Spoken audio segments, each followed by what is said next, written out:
News Media Diversity Bill 2013, resumption of debate on the second reading. I call the member for Wentworth. Yes, thank you, Mr Speaker. At this moment, this chaotic and dysfunctional government, this government devoid of any purpose but a desire to survive, is turning this parliament into a farce. It is currently doing a dirty deal with various of the independents to change the nature of the public interest media advocate. Who knows? Who knows? It could be somebody selected. It could be somebody selected from the member for Kennedy's electorate. Or it could perhaps be the member for Fisher. He's part of the discussions. It could be a panel. Nobody knows. Because a little while ago, Mr Speaker, we thought we were going to deal with the 4 bills relating to the public interest media advocate together. We were going to debate them in a cognate way because they all link together. They establish the public interest media advocate and then they deal with the public interest media advocate's jurisdiction, his control over media acquisitions and his supervision of the content of newspapers via his oversight of the standards of the Press Council and so forth. But now we've learnt, just in the last few minutes, a dramatic change. The Leader of the House wants us to consider the Public Interest Media Advocate Bill in isolation, at the very end, the last bill. And the reason for that is, Mr Speaker, he doesn't know what it's going to say. He's still negotiating its contents. He's still doing his deals with the crossbenchers. Not only has Senator Conroy demanded the parliament pass this legislation without due process, without due consideration, without any opportunity for interested parties to present their case before committees, without any opportunity for proper debate. Now, in what can only be described as the most absurd farce this wretched government has dragged this parliament into, we are being asked to pass a bill that we're asked to consider a bill and pass it, which refers again and again to the public interest media advocate. Again and again it goes through. The PIMA does this, the PIMA does that. The PIMA has this responsibility. The PIMA must use his or her best endeavours. If the PIMA accepts the variation before making a decision, the PIMA must. It goes on and on and on. That is what this bill is all about. But yet we don't know what the PIMA is going to be. We don't, because the PIMA is defined as the Public Interest Media Advocate as established in the Public Interest Media Advocate Act of 2013.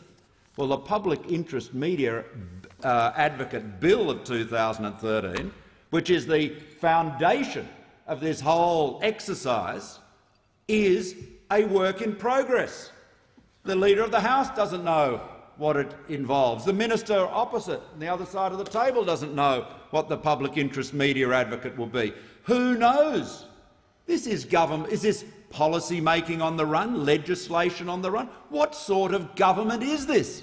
It's asking Parliament to pass a law which vests enormous power in a public official, the identity, the nature, the term, the qualifications, the duties, even the number. We don't know whether the public interest advocate mightn't be a troika. 3 people, that's been one of the things put to them by the crossbenchers. All of that detail is unknown. This is completely and utterly absurd. I never thought this government could reach this low. Every time you think this government has plumbed the depths of absurdity and dysfunctionality, they find a new depth to which they can sink. And that is what they're doing tonight. What are we debating? What is this public interest media advocate? Who is it? Who is she? Are there 3? Are there 5? Are they appointed for life?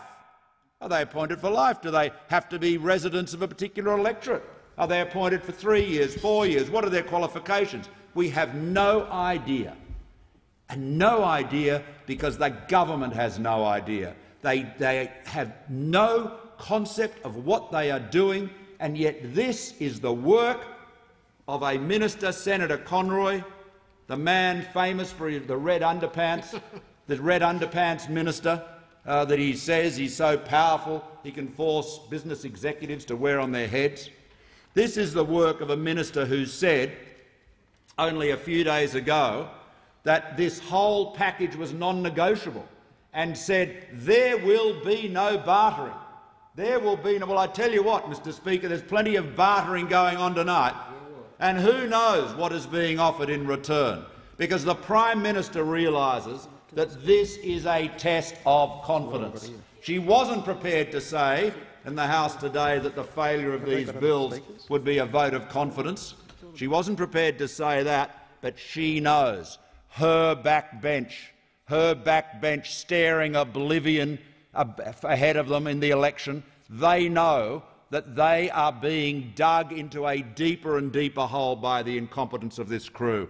And you have to wonder, really, whether there isn't a sort of Manchurian candidate element here. And I'm not referring to the member for Griffith and his famous skills in Chinese, but we know that the weekend before last there was a meeting at the Lodge at which Senator Conroy persuaded the Prime Minister that this media reform package— never has reform been used so ill-advisedly as on this occasion— but that this media reform package should be brought in, and with this demand that it be passed in 4 days.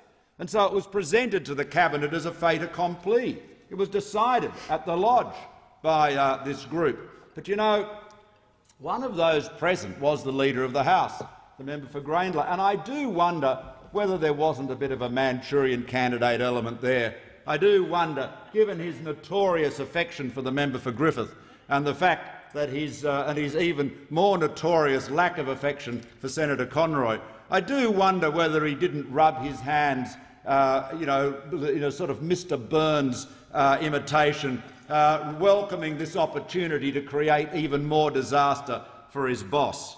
Who knows? But the fact of the matter is this: we as legislators should be doing our work in a responsible way. This government— let's reflect on this.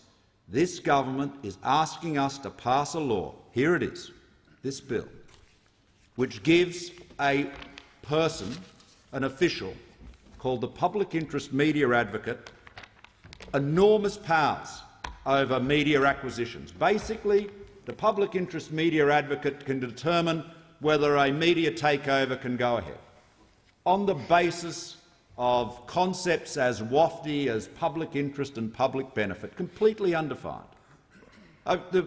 From a legal point of view, a hopeless proposition, one that will only lead to uncertainty, to political influence peddling, because we all know there's nothing more political than media acquisitions. There is nothing more. Why did the Hawke and Keating government allow Rupert Murdoch's News Limited to buy the Herald and Weekly Times in 1986 and create the concentration of daily newspaper ownership now they keep on complaining about? It was their creation. It was written and directed by the Labor Party, that whole transaction.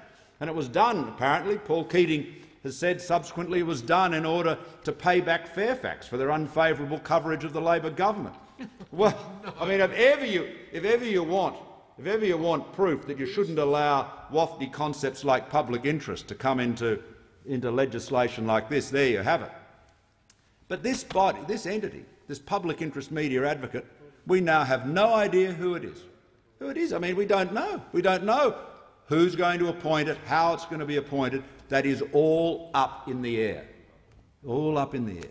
If this government had a skerrick of responsibility, and if the members— and I appeal to all the members of this House, the government members, the crossbenchers, and of course all our colleagues on the coalition side, all of us should be ashamed that the government has presented this here. The government should be ashamed. They should first, if they have not got their ducks in a row, if they cannot deliver on their promise of no bartering with the crossbenchers, if they have to go and do a deal with the crossbenchers on the identity of the public interest media advocate, well then common sense dictates that we should move on to another matter of business, and then, if and when they finally reach some resolution, let them bring it back in and we can have a debate about who and what the public interest media advocate would be. And then, having determined that, having settled that, then you can discuss what powers this official, this public interest media advocate should have. Now let me say, Mr Speaker, we know that the government has been infuriated with the treatment it has had in the newspapers, and in particular with the News Limited newspapers. And I said in this House only yesterday, they have taken a beating in the press, they've taken a beating on the ABC, they've taken a beating on the commercial broadcasters, they've taken a beating in every pub, every club, every street corner, every coffee shop, every workplace around Australia. And they've taken that beating because they have been such a hopeless government, and because they do things like this sort of serial incompetence, this sort of militant idiocy. How can you seriously ask the Parliament to consider a law giving enormous power to an official without knowing who that official will be, how that official will be appointed? That's what we're being asked to do tonight, and that is the depth of that absurdity. But let's assume, for the purpose of this, the remainder of my remarks, let's assume that this public interest media advocate is a government official appointed in the manner that was originally proposed before the non-bartering communications minister started doing his dirty deals with the crossbenchers. Let's assume that it is still what they had before.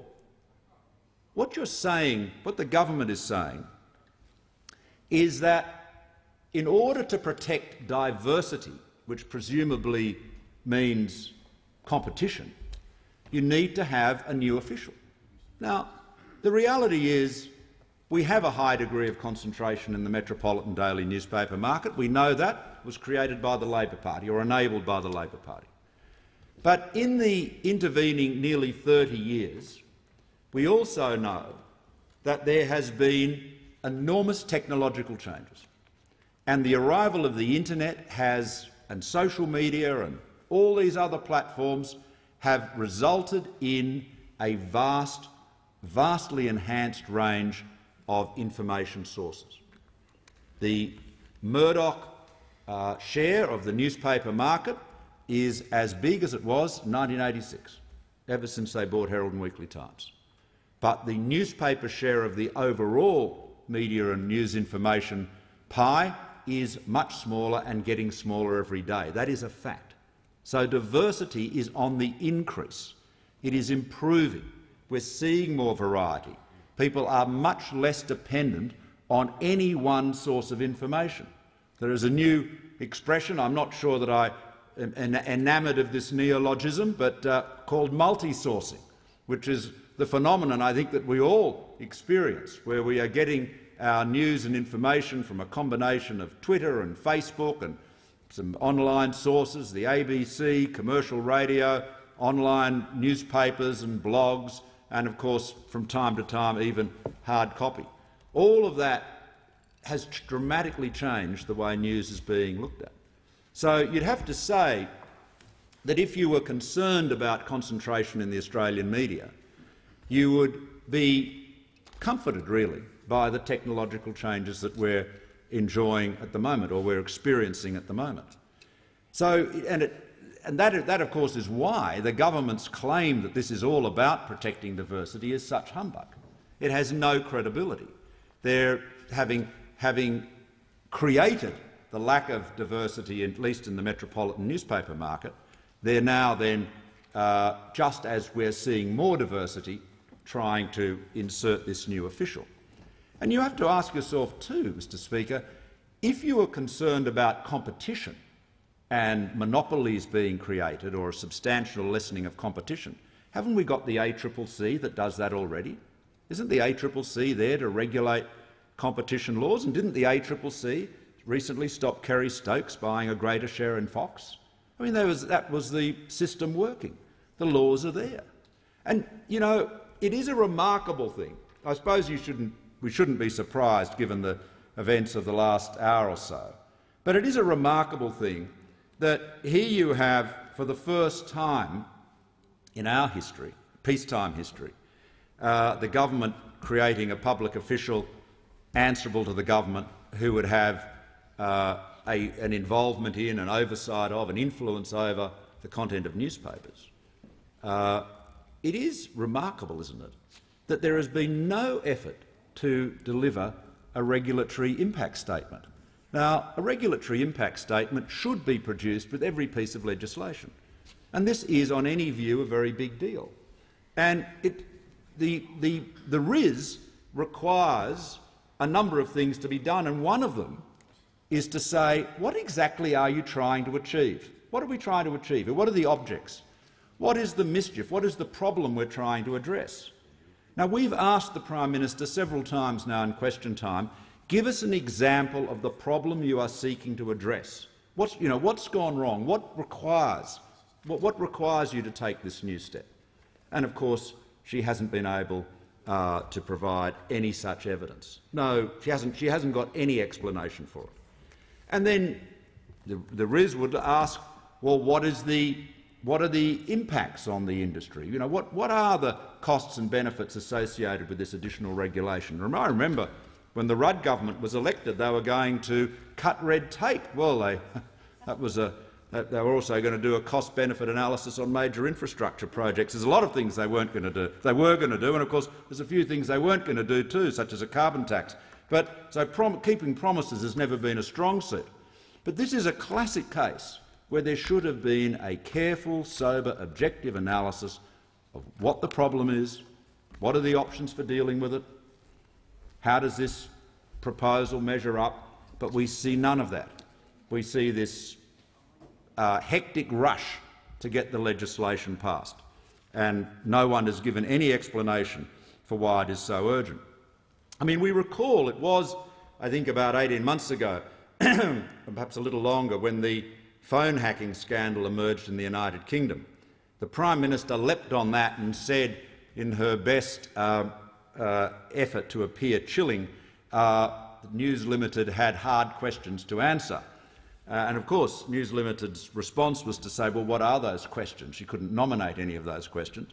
And what she was trying to do, of course, was to take advantage of the disgraceful and indeed criminal conduct by employees of News in the United Kingdom and somehow or other taint the organisation here with the responsibility for that.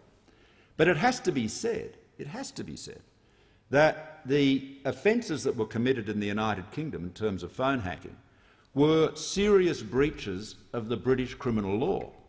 And whatever criticisms can be made of the police there in the past, the fact is that people are being arrested, people are being charged, people will be brought to trial, and perhaps several of them will spend time in jail as a consequence. The criminal justice system is working there, perhaps somewhat overdue. But there has been no counterpart to that in this country. We've had no evidence of any atrocities of that kind. The only offence that the News Limited papers seem to have committed is of not running headlines every day saying what a fabulous job the Prime Minister is doing. They've actually had a piece in the Telegraph today saying much the same thing, but it was a satirical column. It's very difficult to expect a government to be happy with the media, but to seek to regulate it simply because you're unhappy with the headlines and the treatment is really the stuff of authoritarianism. And that's why, of course, the various proprietors and chief executives and editors have been so critical. Now, I said, just looking at some of the feedback on this public interest test in terms of media acquisitions, I note that Graham Samuel, the former chairman of the ACCC, who obviously knows a great deal about competition law, said, and I quote, "The public interest is extremely difficult to define and has a tendency to morph into a political interest. It would give those in government greater control over the media. And he's quite right. And I note also, and Free TV, which is the industry body of the free-to-air television stations, made this point, and it's a very powerful one. They pointed to the uncertainty and subjectivity of a public interest test as introducing, as I've said earlier, a very high degree of complexity as well as an increased likelihood of contested results. And they said, and I quote, for example, in the United Kingdom, consideration of the B-Sky B ITV case took more than 3 years to resolve, including references to both the Competition Appeal Tribunal and the Court of Appeal. It has been observed that one of the problems of the public interest test in the UK is that too much discretion is given to regulators, which leads to contested decisions. Again, this leads to uncertainty for industry.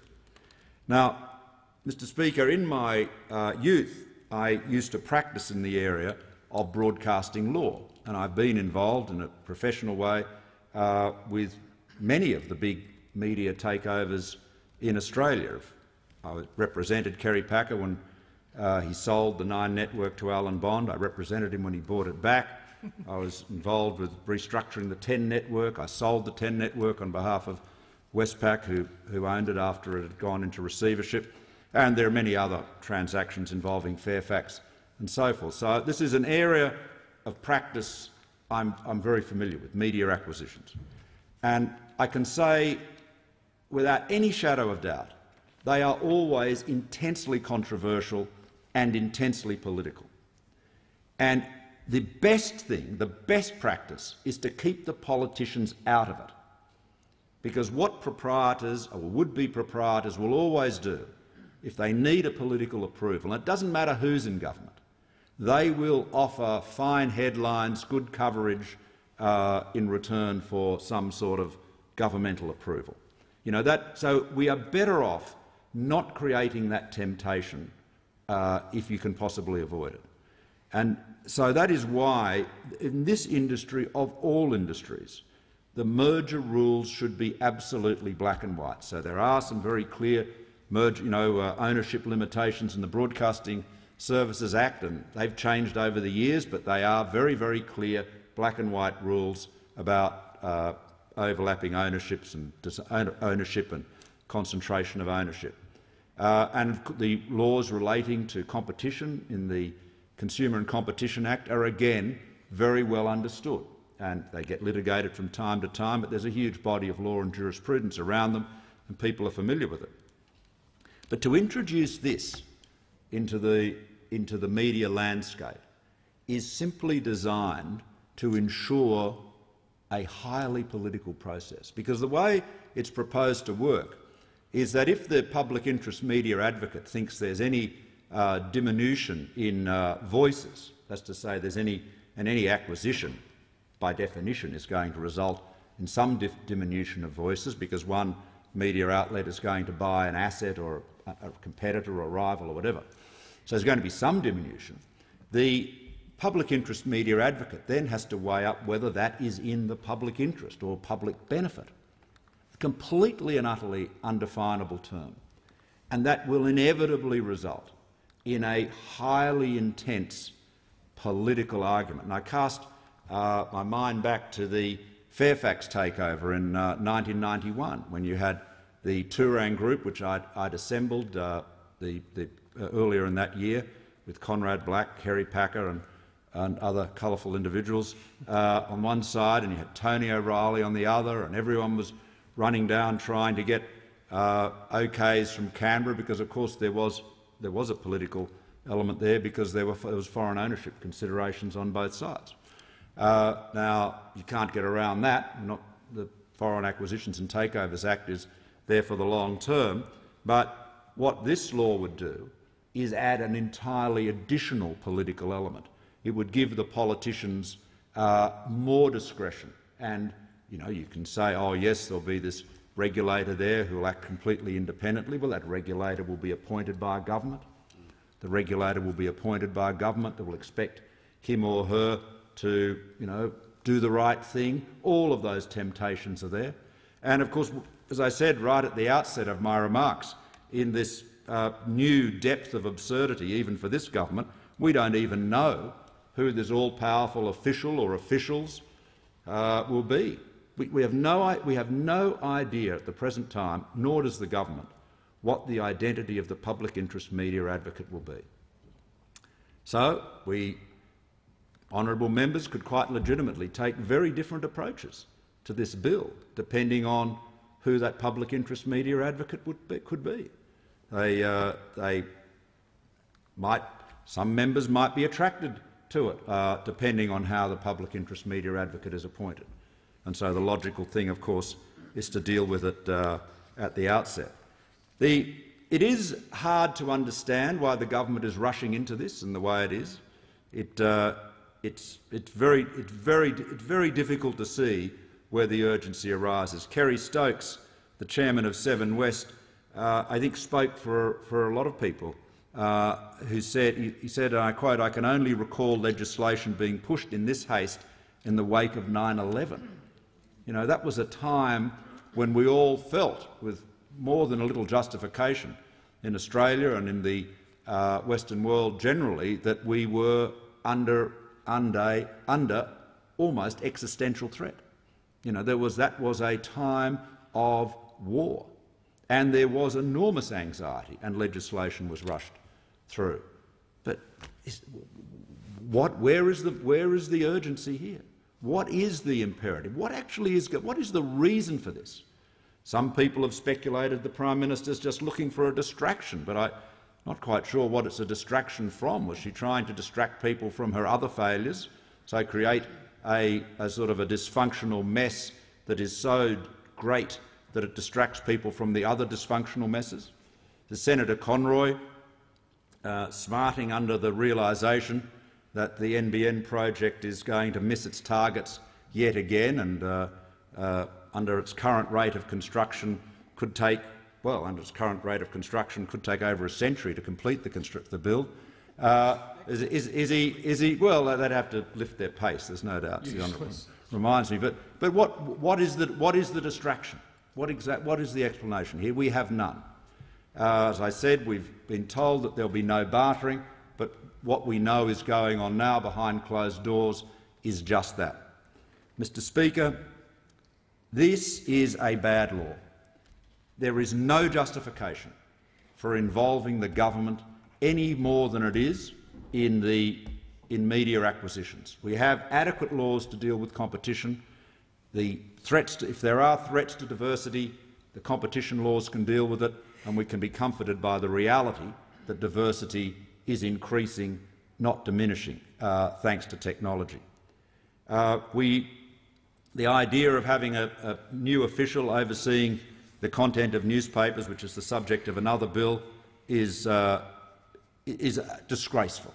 The idea that we would, for the first time in our peacetime history, having the government involved in the content of newspapers is surely a shocking step, and one that, were it ever to be contemplated, should be taken with great care and after due consideration. But tonight we are the victims of a tragic farce. A tragic farce.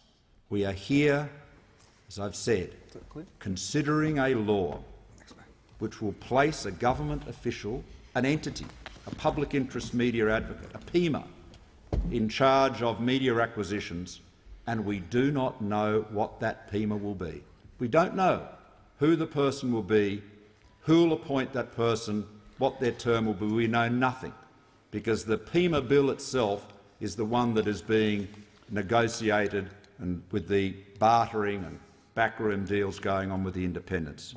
Surely this is a government that has sunk very low before, but this must be the lowest moment.